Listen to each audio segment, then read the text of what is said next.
You're listening to From Illumination to Innovation, a revealing and provocative exploration of the rapidly shifting landscape of values, purpose, leadership, and culture, both corporate and social. I'm your host, Stephanie Crane. And I'm your host, Shaniqua Brown. We're excited to have you join us as we shine a light on new perspectives, amplify voices of influence, and elevate bright ideas that will expand your idea of what's possible in business and beyond. Hello, everyone. Welcome back to From Illumination to Innovation. I'm one of your co-hosts, Shaniqua Brown, and today's discussion is going to be about harnessing core values, the activation talk. Stephanie, why don't you take it from here? Thank you, Shaniqua. I am Stephanie Crane, also the corporate mystic, and my company is Tapas Innovation. And I am very excited, we are very excited to have a guest today, Margo Wickersham.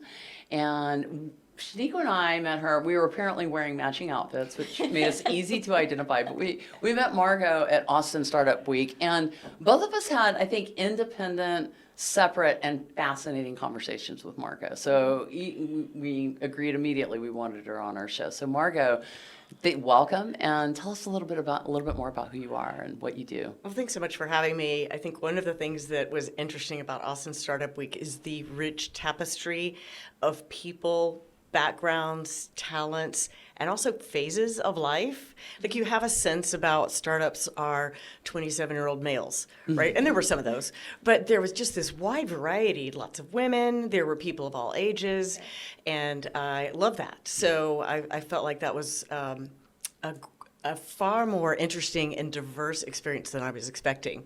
And that led to a lot of great conversations. Yeah, I felt that way too, honestly. It was a great event. And I think that Capital Factory kind of does engender that diversity in a lot of ways. Like, they're good at the curating. They really are good at the curating. Really good at that, because it went far beyond just meeting people and the connection, just falling off. But here we are today. We were able to foster that connection, so we're super excited. Right. Yeah. Thanks for having me. Yeah, so I am focused on the health insurance space, which sounds super boring, but is really important, and it feels good to be part of a solution. And I've been doing this for about 5 years with Clearwater, and before that my background is in marketing and sales, technology, did a stint at Dell.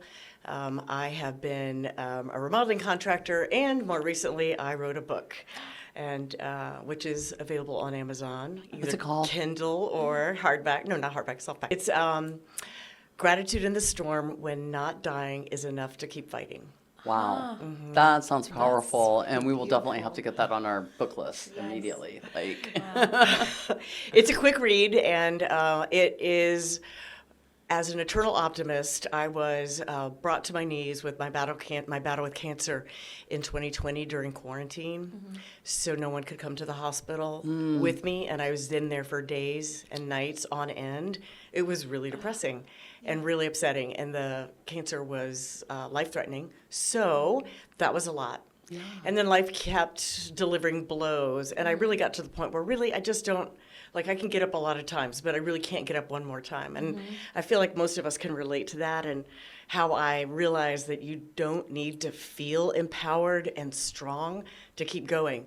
You just need to lay there and not die. And that's what I thought, well, I could do that. I can quantify and say laying there and not dying is something I can handle today.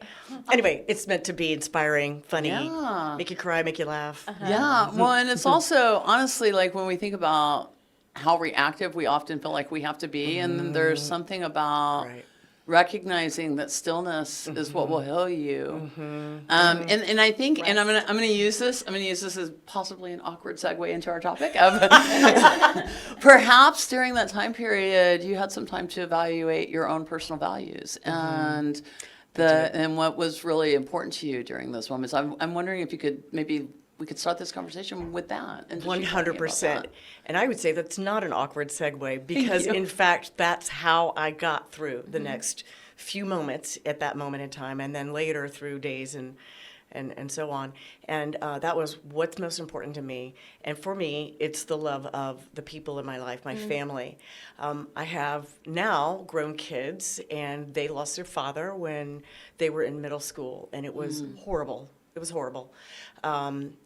He drank himself to death, so it was a terrible thing for them to experience, for all of us. And I thought, I can't leave them.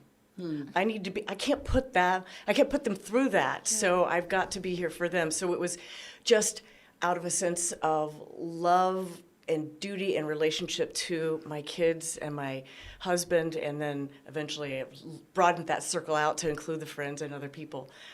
So love and relationships is what it was all about, and that's how I got through it. How did you define, how did you define your core values, and how did you activate them while you were in the hospital? How did that happen? I think that the answer to that is I wasn't aware that's what I was doing. But I was aware of what felt. I was using my intuition, I think, more than my business hat of what are my goals and what are my missions, right? Sure. And I just felt in my core that this is what I've got to do. It's the relationships with people. I thought about what you hear everyone says on their deathbed. No one says, I wish I'd achieved more. I wish I'd worked more. They always say it's about the love, it's about the relationships. And I'm a driven, ambitious girl. I like achieving. That's really fun for me. I'm goal-oriented, but I'm also super relationship-oriented. So that push and pull, I think it helps keep me balanced. And because I was in the throes of fighting for my life, I think it was easier for me, because I was facing death, to have that sort of deathbed clarity of what is important. That makes sense? It makes perfect sense, and it reminds me, honestly, of Steve Jobs and his story. And, he was notoriously a very driven or authoritative, demanding leader, went out of bounds in the way that he led his organization, led him to great heights, great successes. And then he developed pancreatic cancer and did everything in his power and used all the money that he had and was not able to overcome that. And in the end, really echoed exactly what you said, that all of this other stuff didn't matter. Right. It didn't matter. And so that kind of leads me into this question of organizational values, really, because when we've been kind of brought up in a corporate system where in the organizations themselves, the only thing that matters is the bottom line. The only thing that matters is what the board needs. The only thing that matters is, this, and that, and not the people in it. Not the person who is going through a great life crisis, who's rediscovering their own personal values.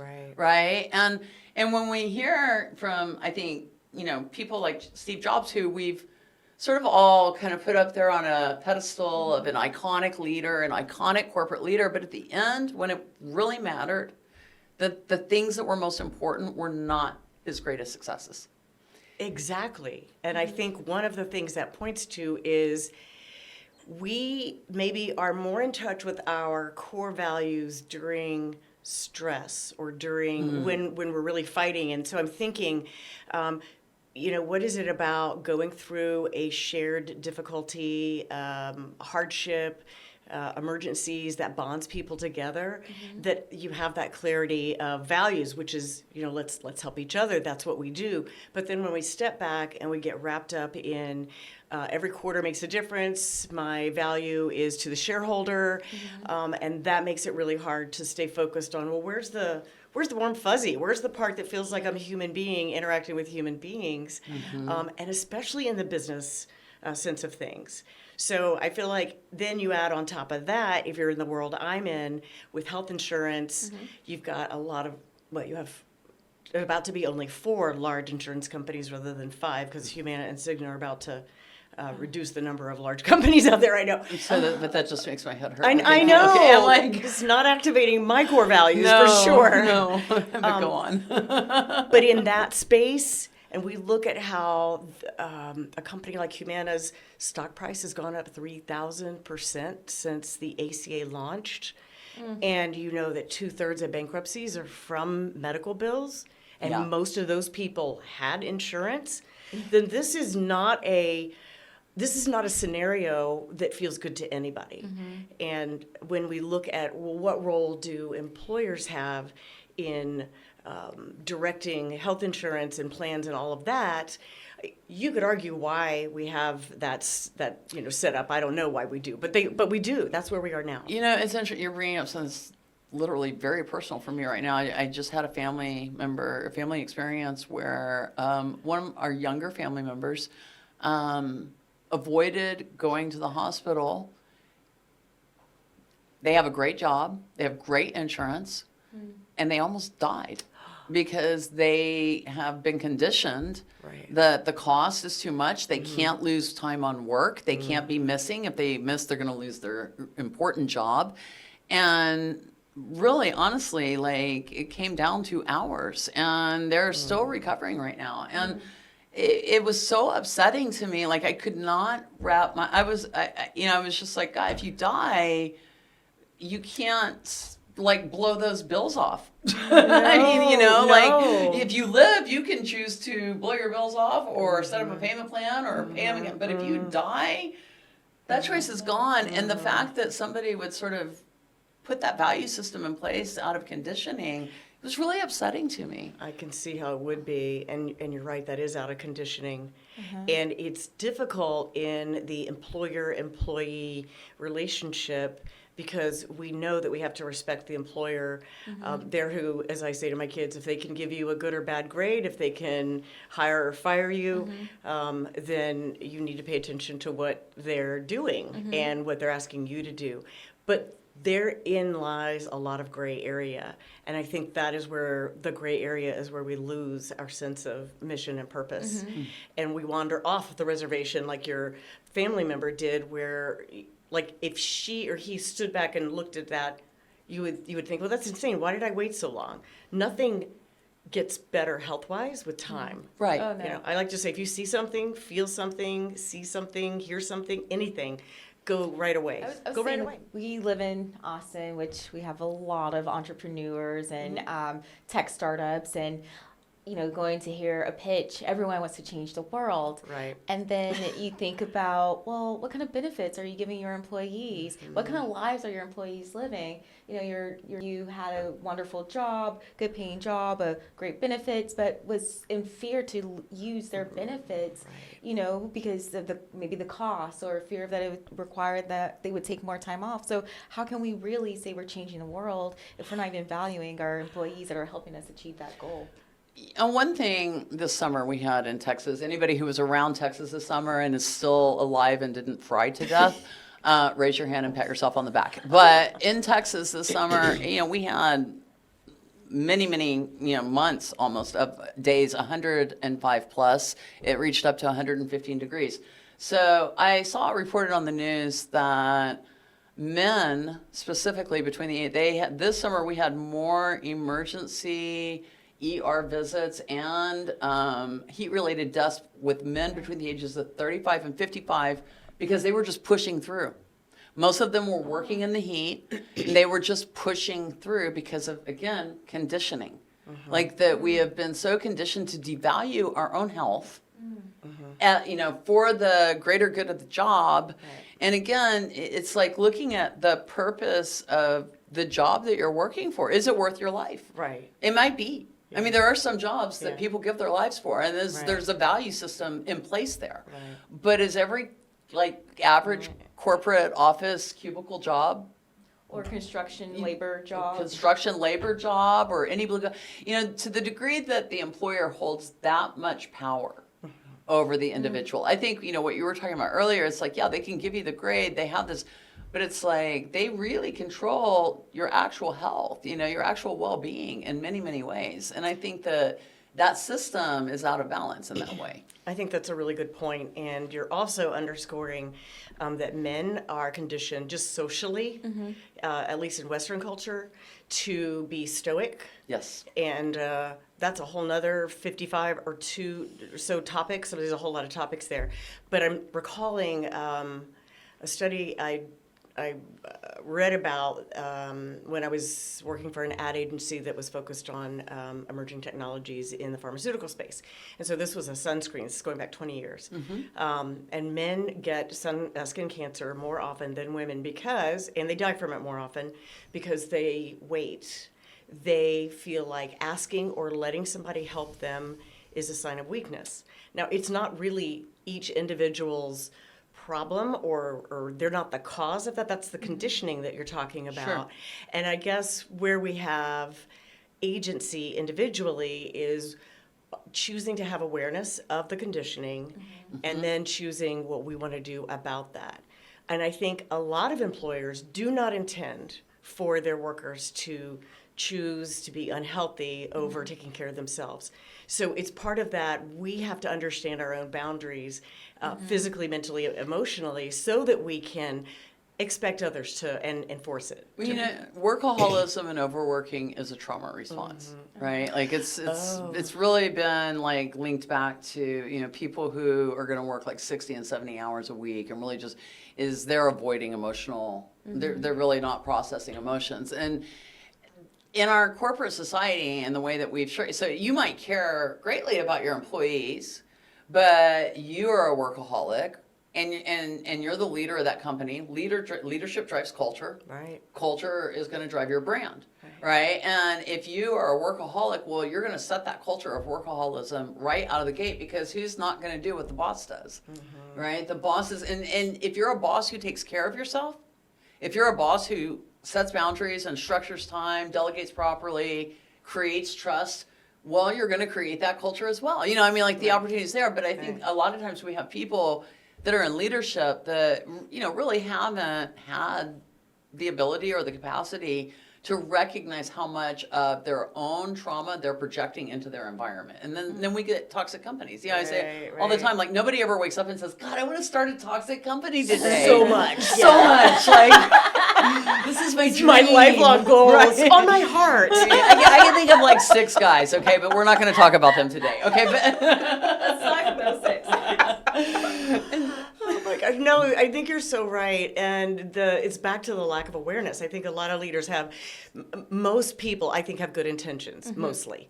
And let's say that most leaders have good intentions, mostly. It's a lack of awareness. They don't realize that they're having a trauma response and working long hours or what have you. They don't realize they are setting the stage. they've been told it was good. I come from a workaholic family. Absolutely, and me too. I used to say that working hard was our love language. It was. It's And pain is weakness leaving the body. I'm And- sorry. yeah. It sounds like, for the most part, we haven't activated our individual core values to then have collective core values. I think you're right about that. And that is part of maybe, I hope, there's a bit of an awakening happening in Western culture, I think. And it is, and maybe part of the baby step is I do something that matters. I'm going to help change the world. And I think what's starting to occur, what I'm seeing is that there's an awareness of I've got to put the mask on me first. Yes. If I don't take care of Absolutely. me, and this is a mom and a dad thing too. And I remember thinking there aren't enough hours in the day. My kids are little. My husband at the time was traveling. And it wasn't a weakness to ask. I had touchstone friends who said, no, it's not a weakness to ask for help. You need to run away every now and then. You can't do it all alone. But I thought I was expected to. That's the conditioning that I got. Absolutely. And I was able to, because I had friends that I could listen to, access my own agency and make my own determination about what are those boundaries, how do I take care of myself. And then I learned, and what's even greater about this is I'm showing my kids or employees, choose either one, how to take care of yourself, and that is the model to copy. Yes. Very much so. So what's happening right now? What do we think is happening right now in business today? I think we're in a big transitional shift. Things are, Feel it. yeah, I mean, like it's like earth shifting at that level. But what is the shift? Like, what's your perspective on that? That's a really interesting question, and that could be probably several podcasts. There's a lot to go and untease from that. I feel like there is this awareness. I feel like we've gotten to kind of a flexion point. There is a point where the pain is great enough that you're willing to look at other options, which is where I was when I was willing to say, okay, I could die. What can I do to not die today? Right. But we won't go through the discomfort and the learning and the gaining awareness if we aren't forced to, for the most part. So I think that's part of what's happening is it's forcing people to look at things that they haven't before. And hustle culture, everybody's kind of going, I don't know if that's the right way to do it or not. That doesn't feel healthy. So I am seeing, especially now that I have 20-something-year-old, and they don't want that part of it. They don't want to just worship hustle culture. What do you say to the business leader who says that they're just being lazy? Yeah, that's, well, you have to look at, if you don't feel, sense, understand that it is not lazy, that it is healthy, and that you get higher productivity out of people. If you don't understand that, then just look at the science. Yeah. And the science says that there is a point of diminishing returns, and that's what hustle culture is about, is going past when you have diminishing returns, because you get a badge of honor, you get more pats on the back, right? This goes back to why hustle culture, the overwork, is really a trauma response. Because you're really trying to get these needs met that weren't met at a very early point in your life. Right. And you were conditioned that this is a way to get it met. You know? As a social scientist, I would say that looking at it from a different perspective, we've tried it. You know, people have tried the hustle culture, and it just hasn't worked. Yeah. You know, and instead of saying they're lazy, we can see that they have tried it. Right. Maybe let's go back to the drawing board to see if there's other solutions that we could figure out together. That's a great point. Yes. I can say within my own family, my son looked at my father, his grandfather, who he didn't know that well. My father was not a very aware person. This is a man who had a job for 40 years that he hated. And both of my kids said, I don't want to be your dad, who also didn't have a relationship with his children. So they saw firsthand, it was in their face. And I think when you get an example of what not to be, that really helps clarify what you do want to be. Right. Sometimes it's knowing what is not the path, right? As much as, well, if that's not the path, I know to just avoid that altogether. Sometimes that is just the information you need to keep going. So, I'm curious, we talk about activating individual values, but when we talk about corporate values, I mean, a lot of times when we think about corporate values, it seems very crafted and curated, and, we've worked with our brand manager to put together this wonderful list. Here are these 5 things. There's these, very important things that and they're search engine optimized. Exactly. and so, from that perspective, okay, it's great. It's great to have defined values as a business, but how does it become more than just words on paper? How are values harnessed, as we say, and then truly activated throughout the organizational ecosystem? And my core belief is this starts with leadership. It has to. But what if it doesn't? What does the middle manager of an organization do when they're sort of caught in that rock and a hard place? How can they impact culture and really start to express values? Does it, I feel like, when we talk about looking at things from a different perspective, it's like we can't get the leaders to open their eyes and to have that awareness and get past that just initial stage fright. How can we work with different levels of the organization to really empower people? That's a great question, because most of us aren't working for the top, C-suite. Yeah. And you can't do anything about whatever is or isn't that culture. Right. So what can you do? It comes back to what can you control in your environment. And I think that let's take a middle manager, for example. You can control your immediate day, the actions that you take, the priorities that you show people are your priorities by the actions that you take. And so encouraging others and complimenting them on doing things that are within the core values. When they show that they are taking agency for their own, what makes them them, and also recognize when they're staying true to themselves while also accessing the values that the company wants them to have. I think when those two things align, it's just like anything else. Why not just positively reinforce the good and maybe don't mention the bad unless you really need to. Others are getting hurt or you see somebody else getting hurt. I've been a high level executive, but worked my way up through the ranks doing that. And one of the things that I always just, and kind of a take it for granted, or just this is the way things, I expected those values to be real. Like, so I really demanded accountability around those values, and I would walk in, hierarchy be damned. I would go to the president and be like, explain this to me. And he'd be like, who are you? Well, that's how employees look for their jobs. That's how they assess whether or not this is going to be a fit for them. Right. So I think you have every right to, hold the company accountable for the core values that they advertise. So I think that's 100% fair. And, Margo, when you shared earlier that in middle management, how can they help, essentially shield, the individual contributors from everything else by having their own core values? I've had that experience with the manager that lived the company's core values, and our team hired based on the company's core values. And when we were questioned by other teams, the manager shielded us from those conversations and was able to stand on the core values. So when their peers or their skip lead went to the leadership, what leg could they stand on, because they are operating in the organization's core values. So even if other parts of the company are not, I mean, it is, what is our personal responsibility? What can we do? What can we impact? Right. And when you're a leader of any level, you are impacting by example and encouraging people. I think, who doesn't like to feel encouraged and like the people they work for are pleased with the work? Right. I also often coach people to learn how to manage up. Right. If your leader doesn't have the emotional skills to truly lead, right, and if they are just being a micromanager, or if they're very, very focused on details because they don't really understand the bigger picture, that's an opportunity. I think a lot of people in the corporate space, they kind of default to victim mode a little bit because their paychecks are kind of being held at risk, Yeah, that's a good point. It's really easy to kind of fall into that spot of I'm stuck.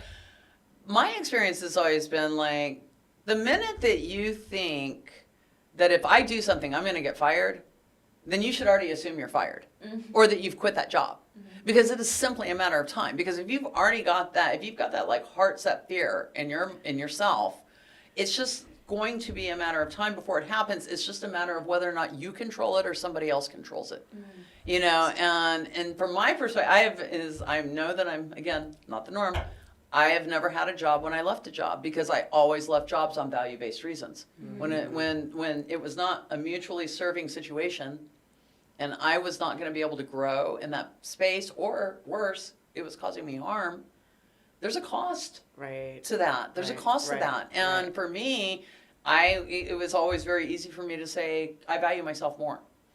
But I think we have a society that really doesn't condition towards that. Yeah, I think you're so right. I think we have a society that conditions the opposite. Going back to what we talked about in the beginning, is you're sort of beholden to what your supervisor or your parents, are telling you need to do, and having agency over that. I see more of that with younger generations, and I think that's a good thing, to be able to question respectfully, but to call them on it, and to be able to say, I am so aware what my core values are that when I'm not in alignment, I have to leave, is amazing, and the exception. As you know, you're the exception. And I think that it speaks to how tied we are to our work environments. Yes, we all know that we spend more time with the work people than we do with our families. More than that, we do have some, I guess, responsibility to not only ourselves, but to our team, and then to our supervisors, to hold them accountable and just say, look, one of the core values here is that you care about your people. And I feel like you are not showing me that you care about your people when you expect me to work long hours and to skip going to the doctor, coming back to your family member. If that leader outright expected that kind of work ethic, and for them to expect to not take care of themselves, that is heinous. Yeah, and I don't even think that they did. Honestly, I don't at all. Right. I really believe that was just the conditioning Exactly. of what we Yeah. all kind of assume. So just being aware that that is the conditioning that's out there, and then we can choose what to do about it. It's sort of like you can't change the way you were raised, but you get to a point where you go, okay, well, that's the hand I was dealt. You get to What am I change the gonna way do you now? you get to change the way you move forward. You do. Yeah. That we have full control over. And it makes sense. So go with me here. Yeah. I love history and, combining disciplines to like seek answers. But it sounds like we're all, for like the majority of us, are conditioned into like working hard. But when we think about like history, there was a monarch that came here, and then we have America, and there's the 1% that doesn't work in that sense of time. And for the most part, the majority of us worked, and we worked with our head down. You just had, I guess it wasn't until like the early 1900s where there was an 8-hour workday versus a 16-hour workday. So no wonder we've been conditioned to overwork ourselves for an exchange of money, whether it was free labor, but we were forced to do it, to, some corporate jobs pay 6 figures, but there's always been an exchange for overworking ourselves. That's a really good point, and it's intrinsic. It's in our generational trauma. Cultural DNA. Yes, it is. And if you think about the stories that the people who came here, your ancestors, these are traumatic stories, regardless of how you look at it. Yeah. And then like mine were trying to escape. Well, they were going to kill them because they were Protestants. That kind of thing. And so then it was like all of that hard work just got reinforced. And and you're right, generational trauma. I think which that, we can choose to break, though. I And think we will, and we have. We part have. of what we are doing it, and part of what you're describing is a need for survival. So when you're, escaping, being killed, or when you're pulling your, entire culture out of enslavement or any. This is survival, and the conditioning that comes with survival doesn't leave us easily. It's our ego is like, oh, this keeps me alive. I must keep doing it. I must keep doing it. And so I think, as we've moved into, again, this corporate space where, we're not having to like literally grow and create we could, and we probably should be more involved with growing and creating our own foods and things like that, but we do have a lot of conveniences, yet we're still in survival mode. God, that's a great point. And I feel that is really holding us back when we talk about how we express values. Organizations know that if they hold us in survival mode, they can control us more. That is making me think of something really interesting.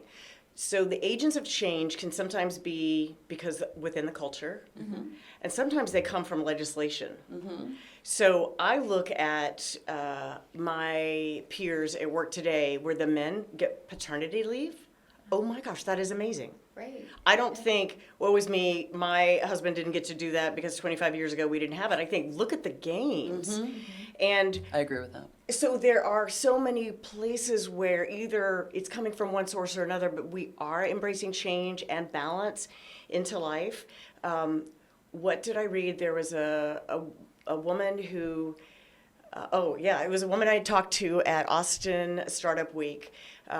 She knows of a woman who just got the same amount of maternity leave at the company that her husband was going to get. And she's the one with the baby she's growing, So, but these things are evolving. For there to even be, there was definitely squat in the field, have the baby, keep pulling. You know, that's the way it was. And women are so strong that we would just like, all right, I guess that's what we got to do. And now we got 2 mouths to feed, So I think that it's interesting. Sometimes the growth comes from within because of magnanimous and wonderful cultural values that leadership embrace.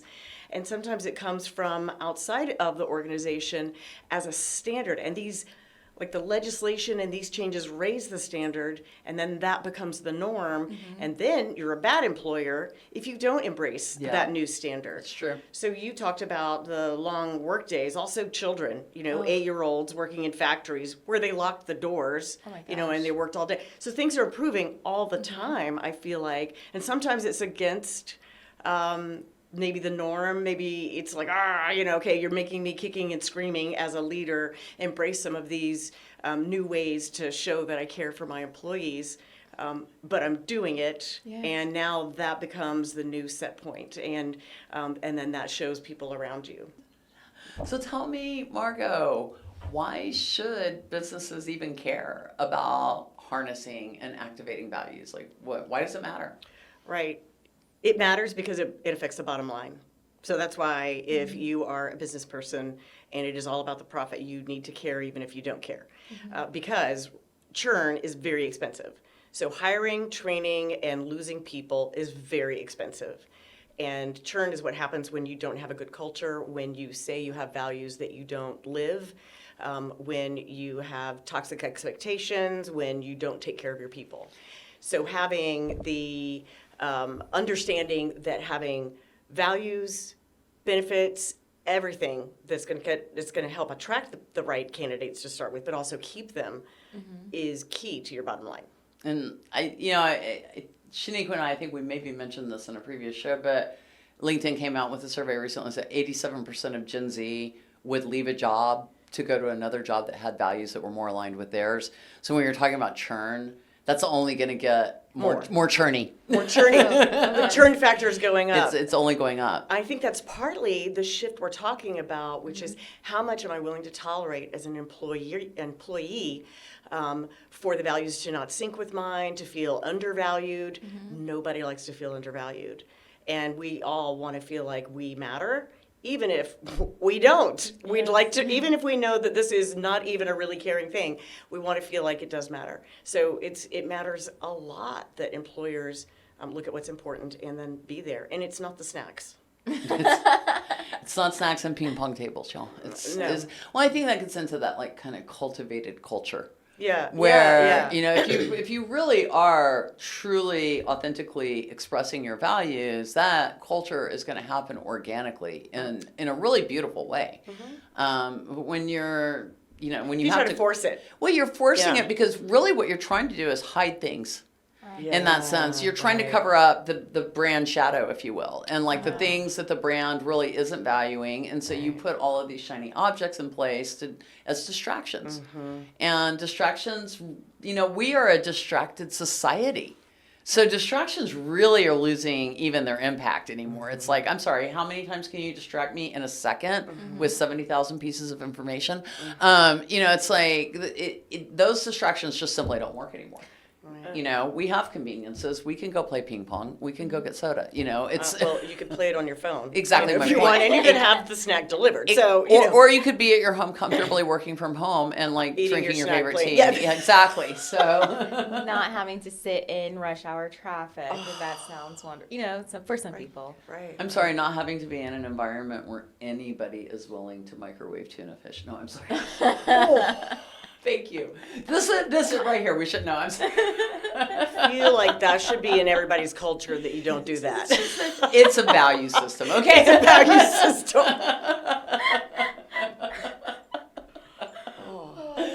Oh my God, ladies, this has been great. I think that I just want to end for me, values are where everything starts. And I think they're where everything ends. If you don't understand your own personal values, if you don't recognize the enormity of negotiation that goes on with your values, because everywhere you go, you are negotiating values, and that's okay. Values are things that I think are negotiable. What you value when you're 20 is different than what you value when you're 40, is different than what you value when you're 60, and you should be constantly kind of checking in with yourself. But as organizations, those values need to have more weight. Those values need to have more permanence, and they need to really, truly carry through in action. They really, really do. I believe that deeply. It's a really good point, because what you're talking about is basically don't listen to what I say, pay attention to what I do. And that's how values are truly activated, is it's Absolutely. what are your actions? And if those are backed up, and whatever your actions are, those are actually your values. So you might want to start with what you're doing. That's exactly And the work truth. backwards. But you're talking about also how values can be fluid, and there's times when you can push some forward and some aside. And that's true in a work environment too. There are times when maybe you are putting in longer hours because there's a deadline and something's really important and everybody pulls together, and we don't mind doing it sometimes. We don't want that to be The what's norm. expected as the norm, right? Absolutely. It sounds like we're in a place where we've been distracted so much and constantly working ourselves over and over, and it just seems like we need to rest and discover and define our core values individually, and trust ourselves to know that we are aligned with what we need to be and do, and then lead in love, because everyone's just doing their best. And if we can individually, work through ourselves and define what resonates with us, it'll be a lot easier for us to navigate the world. I think that is such a great point. What you're talking about is really it's personal responsibility for our own core values, is what I hear you saying. We can't change what goes on in the company, and certainly not at the leadership unless we're sitting at the table, and be able to just say, well, I'm going to be in tune with myself, and that's really important. That's not an indulgence. That's respect for me and the rest of the people that I encounter every day. Ladies, I think that is the point that we're going to end on. We lead in love. And Margo, thank you so much for joining us for this conversation. My absolute delight. Have me back anytime. Y'all are so fun. Thank you, my Margo. And interesting. Thank you. And thank you, everybody, for listening. And like us, follow us, share us, do all the cool things, okay? Make us go wild, okay? Thanks for listening to our show. Show us your support by following us on your favorite podcast platform, Apple, Spotify, or wherever you listen. You can also find us on Castus at From Illumination To Innovation.castus.com. If you love our show, share it with your friends and coworkers too. Let's all work together to help businesses vibrate higher.